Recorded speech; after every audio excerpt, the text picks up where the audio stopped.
I'm Connor Northrup, and I'm joined by lightweight prospect Justin Montalvo. What's up, Justin? What's up, man? How you doing? Good. Thanks for joining us. Appreciate it. No problem, man. I'm excited. Yeah, I know we were talking about it a little, before we started recording, but obviously, like this pandemic has slowed down a lot of things, and like you said, especially for you. But as far as like some of the fighters coming out of like long going Weidman MMA too, it doesn't seem like it's really slowing down that much. With the Aljamain Sterling, obviously, he's like been in a lot of talks now too. With his Yep. big win, you had Marab too, also got a Yep. big win. So what's that kind of been like too, seeing some of these guys on your team, have this success during a time like this? Yeah, I mean, it's really awesome. I'm happy for the guys that UFC is like the best promotion. I'm happy that they're in the UFC. I'm happy for them that they keep winning. It's so motivating for me.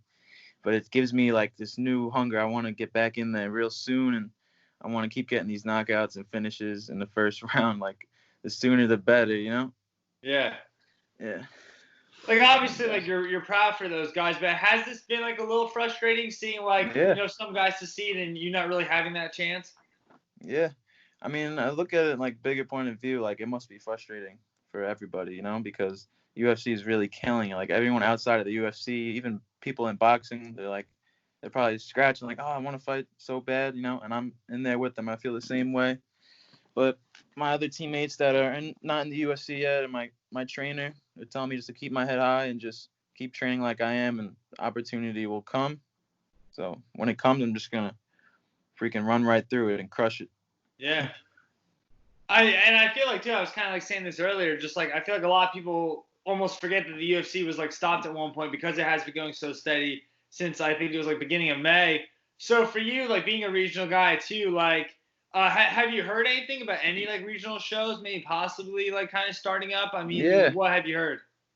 I heard like a few of my friends were talking about like Triton doing cards and shows like that. But I'm not too sure how it's like all going. I don't really want to like say too much on it because I don't even know how it like what the rules of that are. Like is it even really allowed?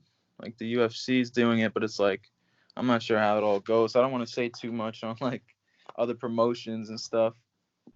But I hear like shows coming up from I won't say who, but stuff like Yeah. that.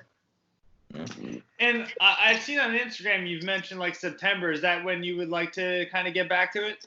Yeah, that's what I'm hoping. I've heard that through like Ray Longo and Lou Neglia, and I saw they put a post up, and there's other fighters that were down at my gym that were have fought on that show as well, and they were telling me that they hope it's gonna come too. So we're kind of just hoping, and it's rough, man. I really wish I could have fought in May, so I'm just hoping to get a fight as soon as possible. I'm getting real hungry to get in there. Yeah. And now let's talk a little about your last fight too. I mean, I know you kind of, you made your pro debut. You got off to a great start in 2020 with 36-second knockout. Yeah. Do you feel like that momentum has that slowed down a little bit with this whole thing, or do you feel like you're still kind of carrying that into training? Yeah, I mean, I thought about that like a few times, but it's like I don't know. I know how I got the knockout. I know what I was thinking, and I have a great father that's helping me, and I really just came into myself as a fighter. I believe, and like I really think it's just a new me. I'm gonna come and just take over now. So no matter how long they make me wait, like I'm just like a ninja. My mindset is the same now.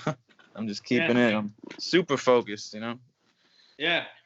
And I saw on Aljamain's podcast, The Weekly Scraps, he actually talked about your fight and kind of the energy in the back too. Can you kind of like just talk me through like what that night was like from maybe when you first started warming up to the time you put Douglas down, because you said that you guys were kind of like yelling at each other in the back, like Oh back and forth. yeah, You said it yeah. was crazy. Yeah, for like a lot of my amateur career, I had a lot of like amateur fights and all this stuff. And like my dad was just trying to my dad was like molding me to this whole thing, and he was kind of like teaching me how to be like a warrior. So we have this great thing now. So it all kind of came together in this last fight. He's like, the fight starts at the weigh-in. So at the weigh-in, I got all in his face, and I was just showing him like I'm coming here to kill, like I'm coming here to be a champ, like I'm taking over the pro game. So I think I got a little bit in his head, and he was scared of me. So he was still trying to play tough after the weigh-in. Like he was playing tough, like trying to grill me back and get in my face. But I was just showing him like I'm stronger. Like I'm gonna do more and do more. because I really want this more than he does. And yeah, I knew that he was a striker and he was gonna keep it striking with me. So I just came in with that mentality that I'm just gonna kill you. And then before the fight, I did everything, got in his face, really scared him, and it all just worked in my favor. I was confident, I had no doubt. And then it was crazy. Once I got the knockout, it felt like a dream. I was like, oh my god, like it's still crazy when it all just falls down. You're like, wow, it's like a dream, man. And I had Yeah. a little bit of adrenaline in me still after the fight, so I kind of like screamed at the guy. Coach Ray was a little mad at me for that, but it was just my adrenaline was just so much. I never felt that way in a fight before, so I'm just gonna Yeah. keep that energy, man. Just keep getting these wins. Yeah. With the way that fight went too, and then also your teammate winning later on too in Dennis, like, Yeah. was that kind of like a picture perfect? Like, could you have asked for any more of a pro debut like that? No, that was amazing. That was the best it could have went. And I really, to me, it was like a message from like God or whoever. Like it just showed that I worked my hardest. I worked my hardest for that fight, and like I worked the hardest I ever worked for a fight in my life ever. Like it was crazy. I was doing everything so much. And that just shows me if I work super hard and I believe in myself, that good things will happen. So Mm-hmm. I'm just carrying that with my mindset. It's gonna be like that just forever. I feel like I really got the recipe. I really feel like I got it down. Yeah. And you've mentioned your dad a few times. Is he the reason you got into MMA? Um, yeah, I started out in MMA, but I got into it when I was in like middle school. When I was a really young kid, I wanted to do just jujitsu only. So I think I saw like gi work with the jiu-jitsu, Mm-hmm. and I was like, oh, the gi looks really cool. Like, I want to try it. And I was like a 14-year-old kid. I was out of shape, and then my cousin showed me like an arm bar.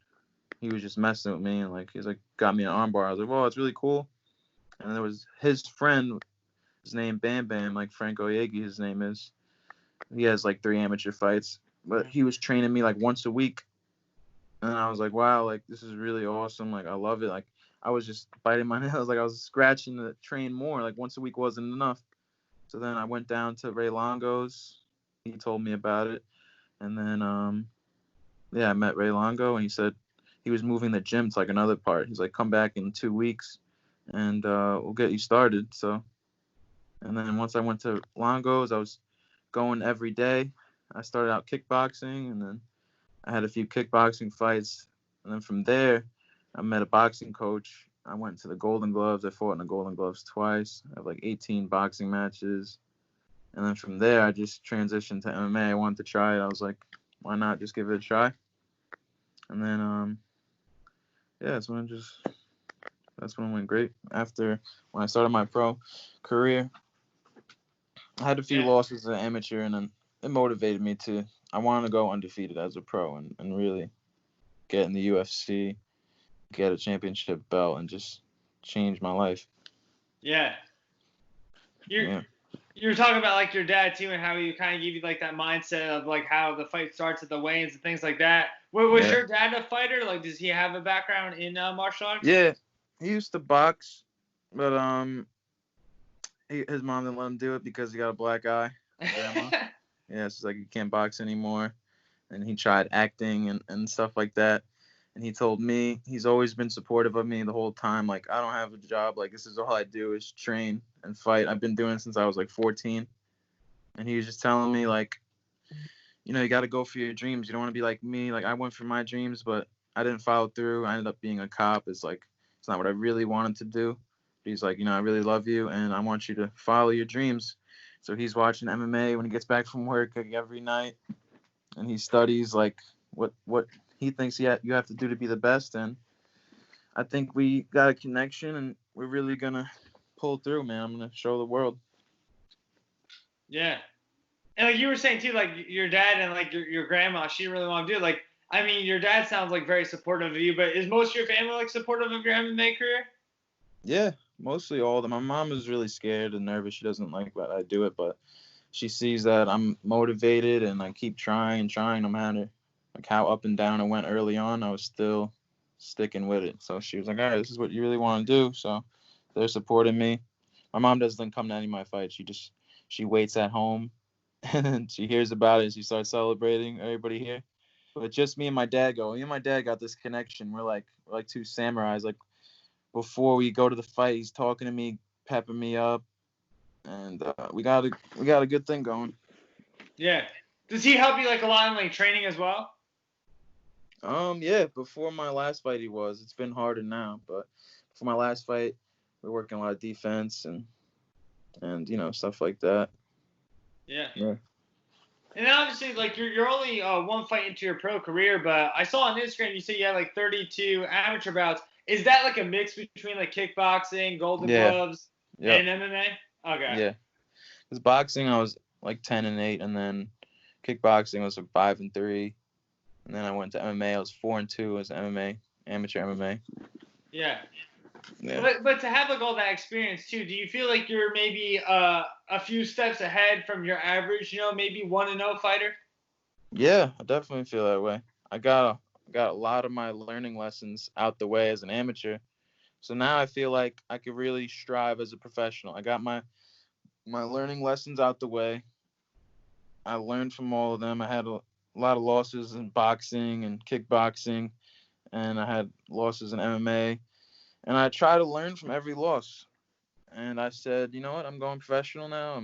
I feel like I learned from all my stuff, and I'm going for it now. I feel like the learning lessons are out the way. I feel like now it's time to just strive now. Yeah. Keep working hard. Was there a particular moment like where that maybe clicked, where you're like, all right, like I'm making like my pro debut? Like, was there a time like that, or was that kind of like a plan of like, all right, like 3 more fights and I'll do this? Like, when Oh did yeah. it kind of hit you? There was really like no plan. A lot of times when I was fighting as an amateur, people were telling me, you ready to go pro? And then it was just like a lot of I was talking to my coaches about it, and they didn't think I was ready yet because I was gonna go pro earlier, but then I had my amateur loss, and it was at like a rough point in my life. So he said, take this amateur fight, and if you win this one, you'll go pro. And it was it was like a rough point in my life after I got rid of all the bull crap. I was finally able to get that test again after I lost because it was tough. I just had won a belt, and then I had lost right after that fight because my mind wasn't in it. And then he said, okay, one more amateur fight. If you win this one, you'll go pro. So then I was like, it was a lot of nerves because I was like, oh my God, a lot of pressure. I have to win this fight to go pro. Like, I want to go pro so bad. So then I think it really clicked in that fight at the dressing room. Like, I wasn't making eye contact with the guy, and I was nervous, and I'm just like, you know what? This is the day, like, I change. I'm becoming an animal. Like, I know what I have to do. So I grilled that guy, amateur fight. I got in his head, and I almost finished him with a body shot. I dropped him. And then we were in a boxing ring, though. I thought it was, like, boxing fight, like a flashback. So when I dropped him, I thought, like, it would be a standing 8 count. And then Ray was like, what are you doing? Kill him. Like, are you serious? And then Ray was pissed off at me again. So I'm like, oh, crap. So then I was like, don't worry, Ray. Third round, I'm going to take him out. So then the third round came. I got him on the ground. I was able to choke him out. Rear naked choke. And then, yeah. And then after that, I went to Australia with Al when he fought Dan Hooker. Mm-hmm. So, yeah, I was helping Al prepare for that. And Ray came down to Australia, and then I think we're just talking about, like, I'm ready to go professional. And he still didn't say nothing, so I was still nervous. I'm like, oh, my God, like, am I going to go pro? Because this is, like, a big thing for me. I wanted to go pro for a long time. Mm-hmm. So then, finally, I talked to him about, I'm like, Ray, like, am I going to get on this card in February? Well, that's when I had the fight. And he said, yeah, we'll get you on it. So then, found me an opponent. He was a former Golden Glove boxer, too. He was the guy that I finished. Doug. Yeah. Yeah. And like what you were saying too about like how at like the one fight you kind of just like maybe didn't have that like in the locker room, like wasn't feeling it. Is that why like you kind of keep your dad with you too for fights too? Because you said like he does kind of bring out like something in you that maybe other guys can't. Yeah, me and my dad just have a great connection, and he knows how my mental works, you know, and he knows how to get me in the game. So yeah, he really molded me. Yeah. I saw Yeah. like an interview recently too with Brandon Royval, who made his UFC debut, and he was kind of saying how like before he enters the cage, like he almost like doesn't want to fight. Like he questions like why he does this and everything. Then once he's in there, he feels I more used to be comfortable. like that. Yeah. Yeah, but like for you too, just like someone who like, cause like now you just seem like a very like soft-spoken guy. And then like I saw like I was watching a couple of your past fights and like you're in the guy like you say like you're in Douglas's face and stuff. Like your Yeah. personality just seems like a lot different in that cage. Like how do you make a switch like that? Yeah, I think you just nailed it. I think it's just finding out how to flip that switch. Like every fighter can do it, but it's like only the really good fighters can do it, I feel. And everyone thinks differently, you know? That's why you can't really put a thing on it because every fighter has their own way to get mentally locked on. Mm-hmm. But I think my way is the best way. So I'm gonna prove it. I used to think that way. I used to be scared to go in there. But now I soak it all in and I freaking love it, man. And I think that's gonna be the advantage I have over everybody. Yeah.